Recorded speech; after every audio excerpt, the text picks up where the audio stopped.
आदाब नाजरीन, मैं मुनाज़ा शाह। खबर दोपहर में आपका खैर मकदम है। कोरोना वबा ने दुनिया को अचानक अपनी गिरफ्त में ले लिया। आम खास सभी इस वबा से परेशान हुए।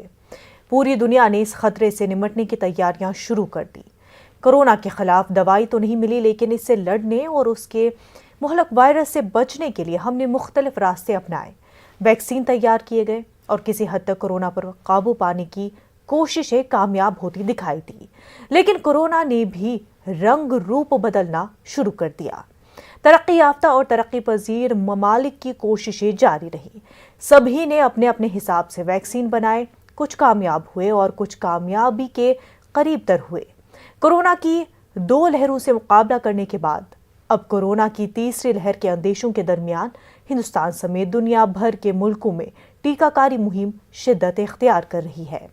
तीसरी लहर के मुतालिक मुख्तलिफ तहकीकी इदारों के जरिए की गई स्टडी में मुख्तलिफ पहलू सामने आ रहे हैं। इस दरमियान दुनिया भर में इस्तेमाल किए जा रहे टीकों पर भी रिसर्च का काम जारी है। अमेरिका की नेशनल इंस्टीट्यूट ऑफ हेल्थ की ताज़ा तहकीक के मुताबिक डेल्टा वेरिएंट पर असरदार है। इदारे के मुताबिक कोवैक्सीन लगवाने वालों के ब्लड सीरम पर 2 स्टडी हुई है, जिससे ये पता चला है कि वैक्सीन से बनने वाली एंटीबॉडी कोरोना के डेल्टा और अल्फा वेरिएंट को बेअसर बनाती है।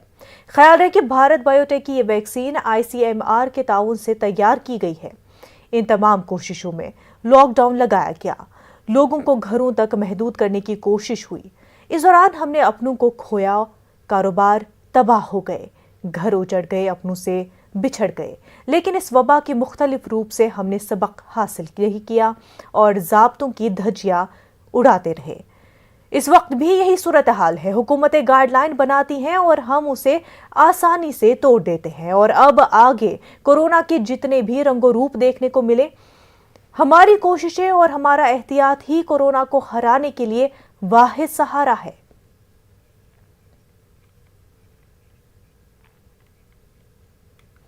तो इस वक्त हमारे साथ दिल्ली से हमारी नुमाइंदा रचना हमारे साथ जुड़ चुकी हैं। साथ ही साथ दिल्ली मेडिकल काउंसिल के vice president doctor Naresh Chawla भी हमारे साथ जुड़ चुके हैं। डॉक्टर नरेश चावला, खैर मकदम है आपका। डॉक्टर नरेश चावला, आपसे ये जानना चाहूंगी कि जो स्टडीज सामने आ रही है, यूएस की जो रिसर्च स्टडी सामने आई है, जिसमें ये कहा गया है कि कोवैक्सीन जो है वो डेल्टा और अल्फा वेरिएंट्स के लिए असरदार है। यानी कि जो पहले समझा जा रहा था कि जो डेल्टा के वेरिएंट्स है, डेल्टा प्लस है, वो उन पर शायद जो वैक्सीन है वो असरदार न हो, शायद उन पर काम न करे। लेकिन अब जिस तरह से रिसर्च सामने आ रही है कि कोवैक्सीन असरदार हो सकता है डेल्टा वेरिएंट्स पर। देखिए, सच्चाई ये है कि 16 जनवरी को हमारे देश का कोरोना वैक्सीनेशन प्रोग्राम स्टार्ट हुआ था और तब ये पता चला था कि उसके बाद बहुत सारे वेरिएंट आए। जनवरी के बाद मार्च में हमारे देश में 3 स्ट्रेन्स आई, एक ब्राजील से, एक इंग्लैंड से, एक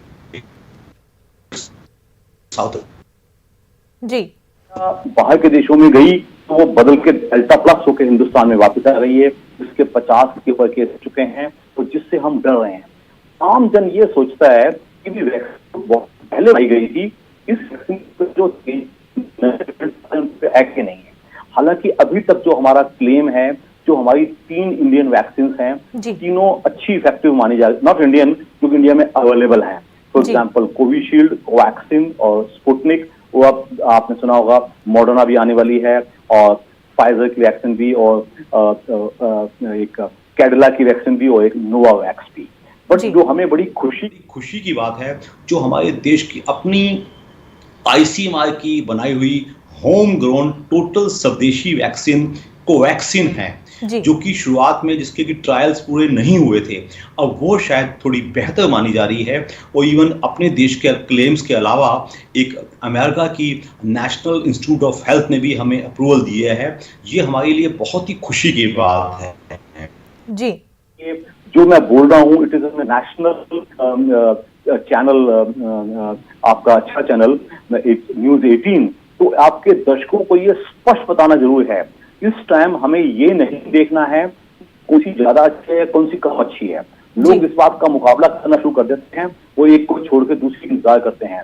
इस टाइम हमारी कोशिश, मैं आपके सब दर्शकों को सख्ती से बताना चाहता हूँ, विचेवर वैक्सीन यू ले योर हैंड्स ऑन, जो आपको वैक्सीन मिलती है आप उसको लगवा लीजिएगा, क्योंकि वैक्सीन के दो रोल होते हैं। एक रोल होता है वो आपको बचाती है, और दूसरा रोल होता है कि जब एक ग्रुप को लगाई जाती है, एक हर्ड या एक है, तो सब में एक हर्ड इम्यूनिटी आती है जिससे सब बच जाते हैं। तो हमें अच्छी तरह मालूम है कि जो थर्ड वेव आने वाली है इस पर शक किया जा रहा है कि शायद ये बच्चों को और गर्भवती महिलाओं को ज्यादा इन्फेक्ट कर सकता है। ये भी एक महज एक इमेजिनेशन है, वो एक सोच है, क्योंकि वो सेक्टर अभी तक ज्यादा इन्फेक्टेड नहीं था, और हम ये मानते हैं कि जो कोरोना अपने आप को दोबारा म्यूटेट करेगा तो शायद उनको इन्फेक्ट करेगा।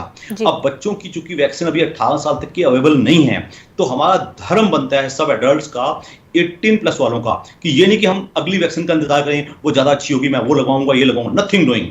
Any vaccine, any of the 3 vaccine available, Sputnik, Covaxin, Covishield, आप उसको लगवाइएगा, उससे आपका अपना बचाव भी होगा, और जो पूरे कम्युनिटी का जो बचाव होगा, जो कि नॉर्मली 55-60% आबादी को अगर लग जाए तो मिल जाता है, तो हम कोशिश होनी चाहिए जो वैक्सीन मिले आसानी से वो हम लगवा लें। ये नहीं कि हम महीना दो लेट कर रहे हैं, उससे होगा वो हमारी कम्युनिटी और हर्ड का नुकसान। बिल्कुल, क्योंकि अक्सर हम देखते हैं कि लोग जो है वैक्सीन लगवाने के बाद ये अक्सर कहते हैं कि वैक्सीन लगवाने के बाद भी जो है कोरोना इन्फेक्शन हुआ, लेकिन यहाँ पर लोगों को ये बताना चाहेंगे कि वैक्सीन लगवाने का मतलब ये नहीं कि आपको वायरस का इन्फेक्शन नहीं होगा, इन्फेक्शन होगा, लेकिन सिवियरिटी जो इन्फेक्शन की है उससे लोग बच जाते हैं वैक्सीन लगवाने की वजह से। जो डेथ रेट है वो और भी ज़्यादा कम हो जाती है, तो काफ़ी ज़्यादा ज़रूरी है वैक्सीनेट होना। रचना भी हमारे साथ जुड़ी हुई है। रचना, आपसे ये जानना चाहेंगे कि केसेस कम होते हुए दिखाई दे रहे हैं पूरे मुल्क में, ऐसे में जो रियासती सरकारें भी है वो भी रेस्ट्रिक्शंस को काफ़ी हद तक हटा रही है ताकि जो कारोबार है वो भी आगे बढ़ सके, लेकिन लोग जो है एहतियात नहीं बरत रहे हैं, और इस वजह से वापस से लोग सरकार जो है वो मजबूर हो जाती है कि रेस्ट्रिक्शंस लगाई जाए। जिस तरह से दिल्ली में हमने देखा कि जो बाज़ार बंद किए गए थे पहले, अब उन पर जो खोल दिए गए थे, अब उन पर फिर से रेस्ट्रिक्शन लगाई जा रही है, और वजह सिर्फ ये कि लोग जो है कोविड SOPs और गाइडलाइंस को फॉलो नहीं कर रहे हैं।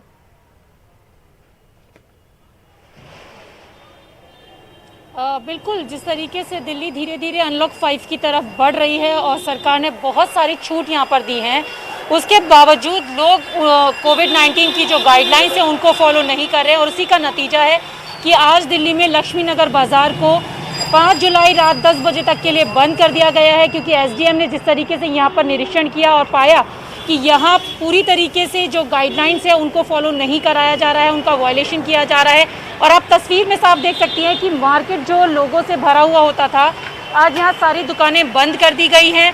जितनी भी दुकानें हैं उन सब पर ताले लटके हुए हैं, और लगातार पुलिस की तरफ से यहाँ पर राउंड्स लगाए जा रहे हैं, चेक किया जा रहा है कि दुकानें खोली तो नहीं गई हैं।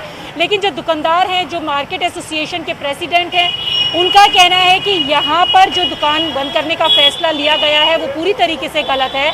उनका कहना है कि यहाँ जो वायलेशन देखने के लिए मिला वो सिर्फ यहाँ दुकानों के बाहर जो रेडी पटरी लगाने वाले लोग हैं उनके कारण है। प्रशासन ने उनके लिए कोई सख्ती यहाँ पर नहीं दिखाई है, और उसका खामियाजा यह है कि दुकानदारों को फिर से अब घर के अंदर बैठना होगा। दुकानों पे ताले साफ तौर से आपको देखने के लिए मिल रहे हैं।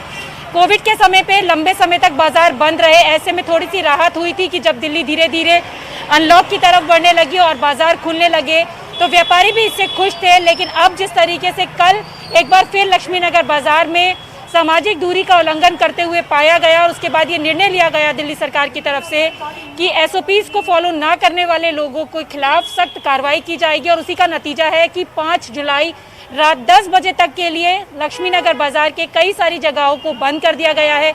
आपको बताएं कि यहाँ पर करीबन 500 के करीब दुकान है, और सबसे बड़ी बात यह है मुनज्जा कि जिस तरीके से यहाँ एक्शन लिया गया है, ऐसे में जो दूसरे बाजार है उनको भी कहीं ना कहीं सबक लेना चाहिए कि अगर वो भी प्रोटोकॉल्स को फॉलो नहीं करेंगे, SOPs को फॉलो नहीं करेंगे, तो ये एक्शन उनके बाजार पर भी हो सकता है, उनकी दुकानों पर भी हो सकता है, और इसका खामियाजा एक बार फिर से दुकानों पे काम करने वाले जो लोग हैं उनको भुगतना होगा, और यहाँ पर जो शॉपिंग करने लोग आते हैं उनके लिए भी यहाँ पर परेशानी है। लेकिन एक तरीके से ये कहना कि सिर्फ रेडी पटरी वालों के कारण ही ये वायलेशन हुआ है, ये बिल्कुल ठीक नहीं है, क्योंकि अगर कोई दुकानदार है तो उसकी भी जिम्मेदारी बनती है कि वो किस तरीके से SOPs को फॉलो करवाए, कैसे वो ग्राहकों को समझाए या अपने दुकान में काम करने वाले लोगों को समझाए।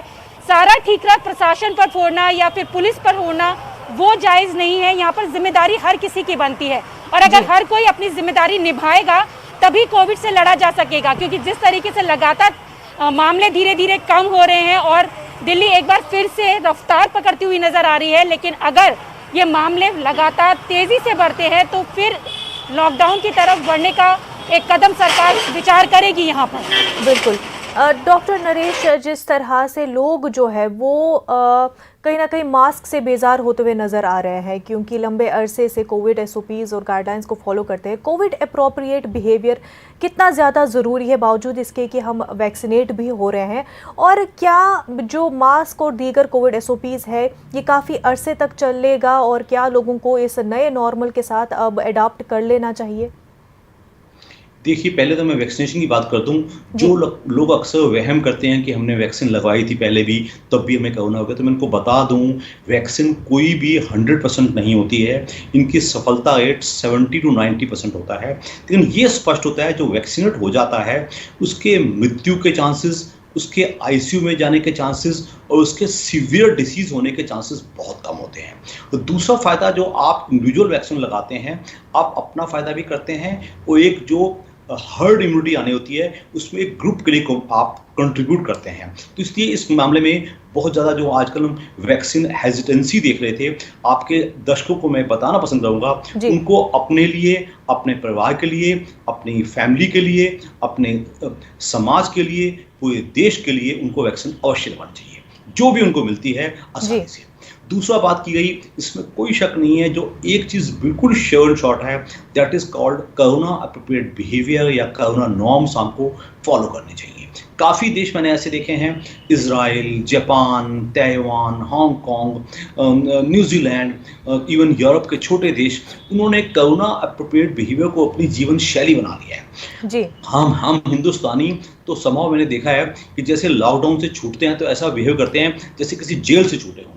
ये एक तरह से लॉकडाउन फैटीग जरूर हो सकता है, लेकिन लोगों को ये भूलना नहीं चाहिए 1910 में जब इससे पहले पैंडेमिक आया था स्पेनिश फ्लू का, वो 2.5 साल चला था। वो जैसे इसका रवैया चल रहा है कोरोना का, तो अभी कुछ महीने ये भी चल सकता है, लेकिन हमें भूलना नहीं एजुकेशन ना इतनी हेल्थ सुविधाएं थी, अब सब कुछ रहता है।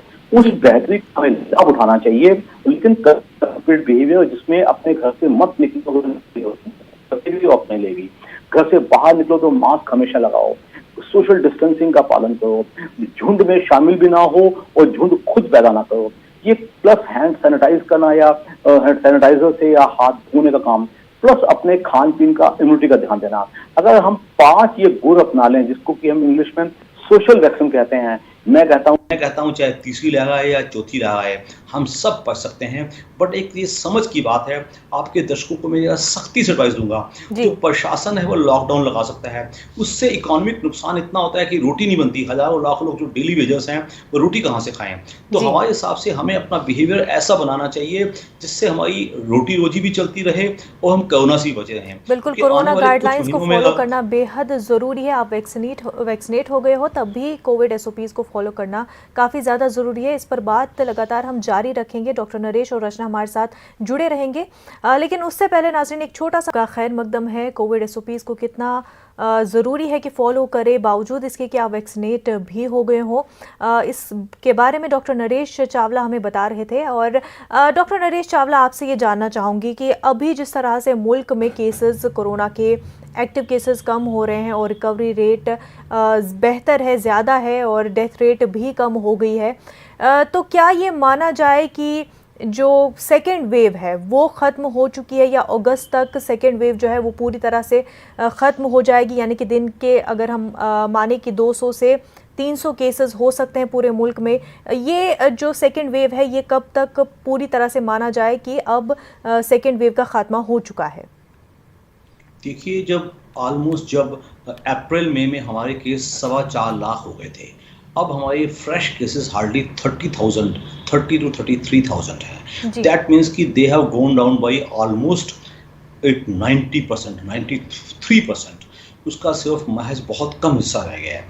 आपका पूछना कि सेकेंड वेव समाप्त हो गई है, तो हम कहेंगे कि नियरली समाप्त हो गई है। ये केस गिर के और कम हो जाएंगे, बशर्ते कि अगली वेव आना शुरू ना हो जाए। तो चूंकि अब डेल्टा प्लस के केसेस आना शुरू हो गए हैं, और दूसरा आप देख रही हैं जब से अनलॉक 5 हो रहा है पूरे मुल्क में, धीरे धीरे हर प्रांत में, हर स्टेट में खुलता जा रहा है, तो वायरस क्या करता है, वायरस हम एक रेडी होस्ट ढूंढता है। होस्ट में मतलब एक ताज़ा इंसान ढूंढता है जिसने प्रिकॉशंस ना ले रखी हो। तो ये तो कम हो जाएगा, ऑलमोस्ट कम हो ही चुका है। दिल्ली अलोन में जहां 27,000 केस होते थे, अब महज कल सिर्फ 89 केसेस थे। दैट मीन्स कि ऑलमोस्ट 92% ड्रॉप हो गया है। तो दैट मीन्स कि 8% तो हम बहुत बुरा नहीं मानते, हालांकि होने को तो एक केस नहीं होना चाहिए, लेकिन इसको हम बहुत बड़ी वो इमरजेंसी नहीं मानते हैं इतनी, क्योंकि कम्युनिटी में कुछ इलनेस चलती ही जाती है। जब कोरोना नहीं भी था तब भी दूसरों बीमारियों के जैसे इन्फ्लुएंजा वगैरह का मिनिमम चलता रहता था। दैट इज कॉल्ड एंडेमिक, छुटपुट चलता रहता है। उसका समाज बुरा नहीं मानता, वो अपने आप धीरे धीरे ठीक होता रहता है। तो लेकिन अब क्योंकि हमारा डरना इसलिए जरूरी है कि जो डेल्टा प्लस है, जो नया वायरस है, अगर लोगों ने अपनी कोरोना नॉर्म्स फॉलो नहीं किए तो कब ये दोबारा से उछाल मार जाएगा। कहने को डॉक्टर गुलेरिया ने कहा है कि 6-8 हफ्ते में आ सकता है। डॉक्टर NK अरोड़ा जो हमारे नेशनल टास्क फोर्स के चीफ हैं, उन्होंने कहा है कि फरवरी तक हो सकता है। किसी ने कुछ कहा है कि 22 सितंबर अक्टूबर आ सकता है। तो हमें कुछ नहीं मालूम, लेकिन हमें ये जरूर मालूम है कि हम अपना बचाव कैसे कर सकते हैं, एक यूनिवर्सल वैक्सीनेशन से और एक कोरोना अप्रोप्रिएट बिहेवियर से। एक तरफ हमें डरने की जरूरत नहीं है। मुझे याद है आज से 1.5 महीना पहले जो सेकेंड वेव का जब पीक था, तो पूरे हिंदुस्तान में परले आ गई थी। बाहर हमें दिखती थी चारों तरफ मौतें ही मौतें, मौतें ही मौतें। हर घर में या तो खुद मौत हुई थी, या किसी मामे चाची को, किसी रिश्तेदार को, किसी संबंधी को, और फिर कमियां, क्योंकि इतने ज़्यादा केस हो गए थे कि जो हमारा हेल्थ इंफ्रास्ट्रक्चर था वो चरमरा गया था। Not only in NCR, in every part of India, कि ऑक्सीजन कम है जी, एसेंशियल ड्रग्स कम हो गई, ICU बेड्स नहीं है, हॉस्पिटल बेड्स नहीं है। तो हमें दिखता था, मैं खुद एक क्लिनिशियन हूँ दिल्ली में, तो हमें इतनी मरीजों की इतनी लाचारी और मजबूरी दिखती थी कि हमें लगता था ऐसा दुख हो, ऐसा नरक इस जन्म में दोबारा ना आए। तो हम सब, चाहे वो नेशनल गवर्नमेंट हो, चाहे वो स्टेट गवर्नमेंट्स हो, चाहे वो डिस्ट्रिक्ट एडमिनिस्ट्रेशन हो, चाहे हमारे इंडियन मेडिकल एसोसिएशन के 3.5 लाख, जिसको कि मोदी साहब ने कोरोना वॉरियर्स कहा है, वो हो जो ICUs में, स्टैंड अलोन क्लिनिक्स में, नर्सिंग होम्स में, हॉस्पिटल लगे रहते हैं, चाहे NGOs हों, और उसके ऊपर चाहे हमारी पॉलिटिकल पार्टीज हों, छुटपुट सियासत ना की जाए, सब जुट जाएं कि इस बीमारी को दोबारा आने से हमें एक युद्ध स्तर से अपने आप को रोकना है। हमारे हिसाब से इस नेशनल पब्लिक हेल्थ इमरजेंसी में ये हमारी टॉप नेशनल प्रायोरिटी होनी चाहिए कि हमारे अगले कुछ महीने अच्छे निकल जाएं। उसके बाद शायद ये वायरस अपने आप ही शांत हो जाता है, हम भी शायद शांति से टाइम काट पाएंगे। Doctor Chawla, delta plus variant हमारे लिए इतना बड़ा कंसर्न क्यों है? क्योंकि बहुत कम केसेस है डेल्टा प्लस वेरिएंट की, और उतना तेज़ी से फैलता हुआ भी नहीं दिखाई दे रहा है। तो इतना ज़्यादा कंसर्न की बात क्यों है? और क्या डेल्टा प्लस वेरिएंट ही ट्रिगर करेगा थर्ड वेव को आने वाले समय में, चाहे जितने भी महीने लगे? साथ ही साथ जिस तरह से ICMR की स्टडी है वो ये बताती है कि जो थर्ड वेव है वो उतनी ज़्यादा सिवियर नहीं होगी सेकेंड वेव से। तो क्या आप भी यही समझते हैं कि जो थर्ड वेव है वो ज़्यादा सिवियर नहीं होगी सेकेंड वेव से जब भी वो आए? देखिए, जैसे हमारे देश में इंटरनेशनल एयर ट्रैवल, साथ में इंटरस्टेट एयर ट्रैवल भी, इंटरस्टेट रोड ट्रैवल भी, इंटरस्टेट रेल ट्रैवल भी, सब चल रहा है। तो डर इस बात का कि हमारा देश यूरोप से तकरीबन 2 महीने पीछे चल रहा है। मुझे अच्छी तरह याद है जब दिसंबर 2020 में इंग्लैंड में सेकेंड वेव चल रही थी, तो हम जनवरी के अंत तक बड़े शांत थे, बड़े खुश थे, कुछ नहीं हुआ। फरवरी में वो बढ़ना शुरू हो गया था, और अप्रैल में तो आप जानती हैं तबाही मच गई थी। तो उस हिसाब से वहाँ चूंकि वेव आ चुकी है, और वहाँ डेल्टा प्लस केसेस ज़्यादा हो रहे हैं, ब्राज़ील में और भी ज़्यादा हो रहे हैं, इवन अमेरिका में भी हो रहे हैं। तो हमारा ये महज एक डर है, क्योंकि ट्रेवल ऑन है, हमारे लोग वहाँ जा रहे हैं, वहाँ के लोग यहाँ आ रहे हैं, तो इससे चूंकि या तो ना कि हमारे देश के बॉर्डर्स पे, हर एयरपोर्ट पे हम केसेस को क्वारंटीन करना शुरू करते हैं, जो कि शुरू से हमारी मांग रही है। वो लोग बाग स्वीकार भी नहीं करते और सरकार ने भी लगाया भी नहीं है, कोई एयर ट्रैवल का बैन नहीं किए हैं। उसके लिए आप देखिए कि जो वहाँ होगा, जब यहाँ के केस वहाँ जा सकते हैं, वहाँ के केस यहाँ वायरस लेके आएंगे, तो एक डर बना हुआ है। वो डेल्टा प्लस जो पिछले एग्जिस्टिंग वायरसेस थे, उससे कम से कम 1.5 गुना ज़्यादा इन्फेक्शियस और लीथल माना जाता है। ये माना जाता है ये लंग्स को बहुत तेजी से तबाह कर देता है। तो ये डर है, ये डर मतलब कि एक इमेजिनरी भी हो सकता है, रियल भी हो सकता है, ये तो आने वाला समय बताएगा। लेकिन मैं आपके दर्शकों को ये अवश्य बताना चाहूँगा, जो हमारे हाथ में हम वो करें, हम पैनिक ही ना मचाएं। जब से ये बात चली थी, हमारे देश के नेशनल साइंस एडवाइजर ने कह दिया था कि ये बच्चों को इन्फेक्ट करेगा, लोग बाहों में एकदम वो मच गया कि क्या होगा बच्चों, क्योंकि हमारे देश में हम हिंदुस्तानी लोग अपनी देखभाल करें ना करें, अपने बच्चों के मामले में बहुत ज़्यादा सेंसिटिव भी हैं और जागरूक भी हैं। तो मैं इतना ही कहूँगा, आप अपने सिर्फ प्रिकॉशंस लीजिए, अपनी वैक्सीन लगवाइएगा और अननेसेसरी पैनिकी मत होइएगा। अब ये वेव कहने को एनी टाइम फ्रॉम ऐसे 1.5-2 महीने बाद या 2-4 महीने बाद या फरवरी तक का टाइम अलग अलग एडवाइजर्स ने दिया है, उनकी सब स्टडीज़ ये कहती हैं, कहने को कोई भी गलत नहीं है, सब स्टडीज़ कहती हैं, क्योंकि चीज़ें इतनी तेज़ी से आगे बढ़ रही हैं कि है और फिर लोगों को बताया जाता है कि ऐसी चीज किया जाए। तो आई थिंक जो हमारे हाथ में है हम वो करें, और अननेसेसरी पूरा देश कोई पैनिकी, स्ट्रेस या पैनिक करने की जरूरत नहीं है, बल्कि पैनिक करने से इम्यूनिटी पर और भी ज्यादा असर पड़ जाता है। डॉक्टर चावला, ये बताएं कि इन्फेक्शन जो री इन्फेक्शन रेट है वो कितनी ज़्यादा है, क्योंकि ICMR की स्टडी ये भी बताती है कि थर्ड वेव री इन्फेक्शन की वजह से भी ट्रिगर हो सकता है, और जितने जितने नए वेरिएंट्स आ रहे हैं वो इम्यूनिटी पर असर करें, और जितनी इम्यूनिटी कम हो रही है री इन्फेक्शन के केसेस ज़्यादा बढ़ रहे हैं, और उसी के चलते फिर थर्ड वेव देखने को मिल सकती है। देखिए, इसमें कोई शक नहीं है कि दोबारा री इन्फेक्ट होने के चांसेस रहते हैं। कोई ये कतई मत सोचे मुझे एक बार हो चुका है तो दोबारा नहीं होगा, ऐसा कुछ नहीं है। आप वैक्सीनेट जरूर कराइएगा। ये अवश्य होगा कि आपने अगर प्रिकॉशंस ले ली हैं और वैक्सीनेशन करवा लिया है तो आपको डिसीज सिवियर नहीं होगी, आप आईसीयू नहीं पहुंचेंगे। तो मैं जो कहता हूँ, भगवान ना चाहे इतना भी ना हो, आपको कुछ भी ना हो, उसके लिए सब चीज़ें एक साथ चलानी पड़ती हैं।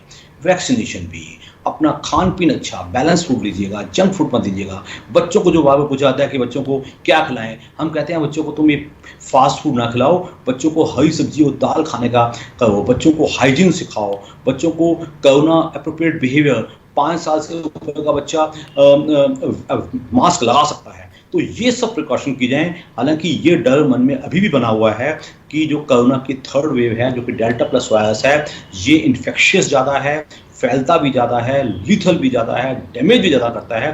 तब भी हम एक ही बात कहेंगे, अभी तक हिंदुस्तान में सिर्फ 51 केस हुए हैं और लेकिन 4 डेथ्स हो चुकी हैं।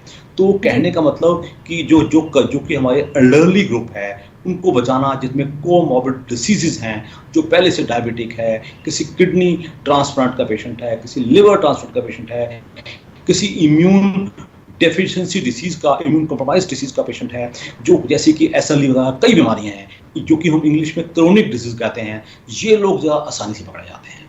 तो ये सब लोग इनको का ये अपने डॉक्टर के, फैमिली फिजिशियन के टच में रहें, उनसे पूछते रहें, ऐसा माना जाएगा।